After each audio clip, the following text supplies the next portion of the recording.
ሰላም ሰላም፣ እንዴት አላችሁ? እግዚአብሔር የተመሰገነ ይሁን። እኔ እስካሁን ባለሁበት ፍጹም ደህና ነኝ። እናንተም በያላችሁበት ሰላም እንድትሆኑ ነው የዘወትር ጸሎቴ። በምታምኑበት ሃይማኖትና በምታመልኩበት አምላክ ቸሩን ይስጣችሁ በላለሁኝ። በዛሬው ዕለት አገዛዙ በናዝሬት አካባቢ ጉራጃ ማርያም የሚባል አካባቢ እጅግ በጣም ብዛት ያለው እንከፍ ወታደር አስፈሯል የሚል መረጃ ነው የሰማሁት።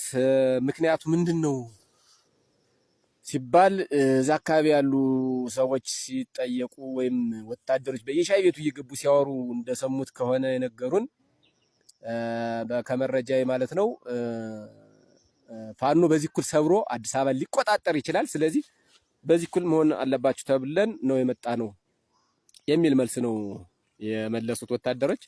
አገዛዙ ባሁን በቃ ጥላውን ማመን አልቻለም። አይፋኖ የላይኛው የፈጣሪ ስጦታ እኮ ነው ክርስቶስን።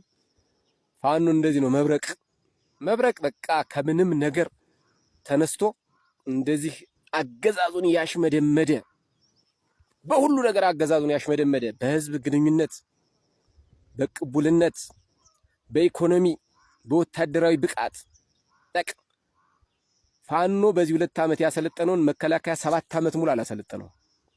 7 ዓመት ሙሉ ማለት ነው። አማራ በህይወቱ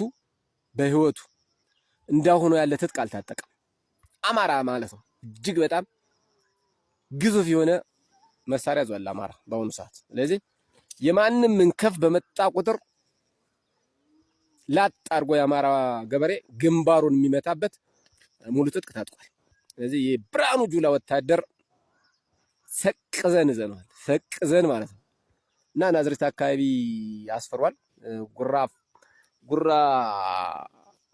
ጉራጃ ማርያም የሚባል አካባቢ በትክክል ካልጠራሁት ይቅርታ።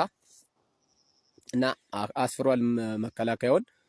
የብርሃኑ ጁላ ጦር የሽመልስ አብዲሳ የጥሬ ስጋ ቅልብ እዛ አካባቢ ሰፍሯል። እንቂጣ ሞደደላ አይቂጥ እኔ እኮ ተመተው ወድቀው ሳያቸው ማለት ነው ይገርሙኛል። ቂጣቸው ምን ያካክላል ቂጣቸው ነው ማለት ተነፋፍቶ ማለት ነው። በቃ ይሄንን የኦሮሞያን ታጣቂ ያመጣል፣ ይሄን የ60 ዓመት አሮጊት ይሄን ቀይ ሞኔት አልወዞ ያመጣል በልብስ ሊያስፈራራ። ፋኖዬ እንደባብ ተሰፋዳ ጭንቅላቱን ስታፈርሰው ቂጡ አብጦ መቀመጥ፣ ቂጡ አብጦ ማለት ነው። ያንን ጋራ የሚያክል ቂጥ ለአንድ ጊዜ እኮ ሰከንድ ባልሞላ ደቂቃ ቂጡ ያብጣል። እኔ ምን እንደሆነ ግራ ነው የሚገባኝ እውነት ለመናገር ማለት ነው። ሰው እንደዛ ነው እንዴ? ኧረ በጣም ይደብራል። ዞሮ ሽመልስ አብዲሳ ጥሬ ስጋ ቅልብ ናዝሬት አካባቢ ሰፍሯል። ለምንድነው ምክንያቱ ከተባለ ደግሞ ፋኖ ሰብሮ አዲስ አበባ ሊቆጣጠር ይችላል በሚል እዛ አካባቢ እንደሰፈረ ነው የተነገረው። በቃ አገዛዙ እስከዚህ ድረስ ደርሷል። 4 ኪሎ አካባቢ እጅግ በጣም ረብሻ አለ። ሁሉም ስታንድ ባይ ሆነው ነው የተቀምጦ በረራ መብረር የሚችሉ አመራሮች በተለይ ወደ ስልጣኑ ማማ አካባቢ ያሉት ሁሉም ስታንድ ባይ ሆነው ነው የተቀምጠው ወደት መብረር እንዳለባቸው። ምናልባትም ሳይጠላለፉ አይቀሩም ወደ ቦሌ በሚሮጡበት መኪና። ከዛ ላይ ደግሞ የአዲስ አበባ ህዝብ መቼ ያምጽብነና እንደ ስሪላንካ ህዝብ ከቤተ መንግስት አብይን ጎትቶ ያወጣዋል የሚል ስጋት አለ። የነዳጅ ጭማሪው አለ።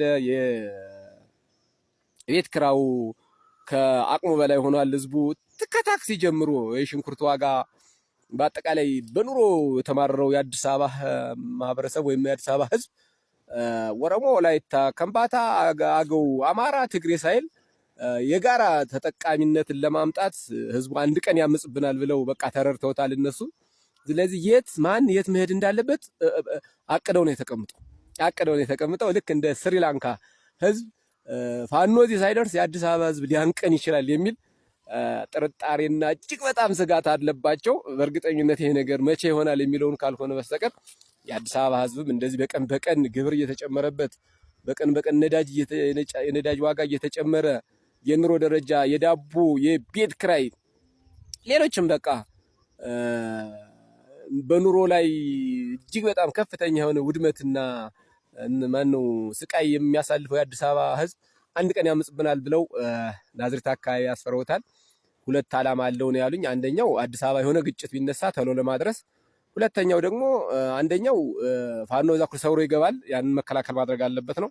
ሌላ ደግሞ በአዲስ አበባ ህዝብ ያለው ከኑሮው አንጻር አንድ ቀን ወብሎ ቢነሳ ምን የት እንገባለን ቢያንስ ቦሌ ድረስ የሚሸኝን ኃይል ያስፈልገናል የሚል እቅድ አውጥተው ናዝሬት አካባቢ እጅግ በጣም ብዛት ያለው ወታደር አስፍረዋል።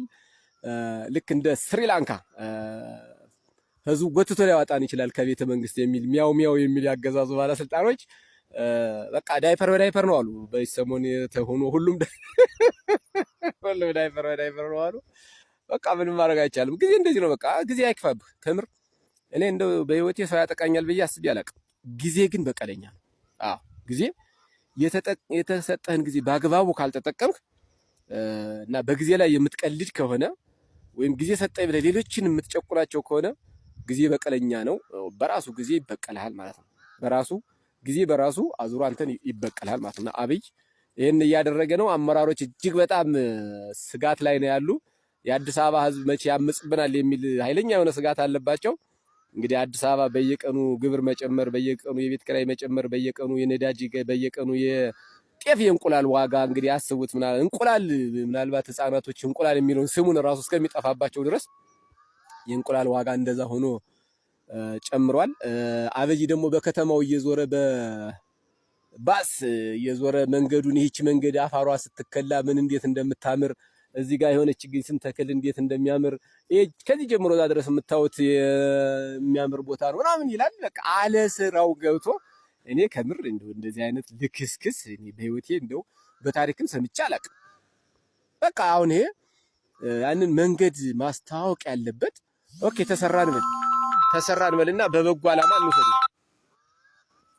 ዓላማ እንውሰደው እስኪ ተውት። እንደው በዛ አካባቢ የሚሰቃየውን እና የሚወድመውን ንብረት እና ከቤት እዳሪ የጎዳና ተዳዳሪ የሆኑትን ማህበረሰቦች ከቤታቸው ወጣው እንደው እሱንቶ ቢሰራ እንኳን ማሳየት ያለበት የሚመለከተው አካል ነው። ስለ መንገድ ጽዳት አሁን እሱ ምን አገባው?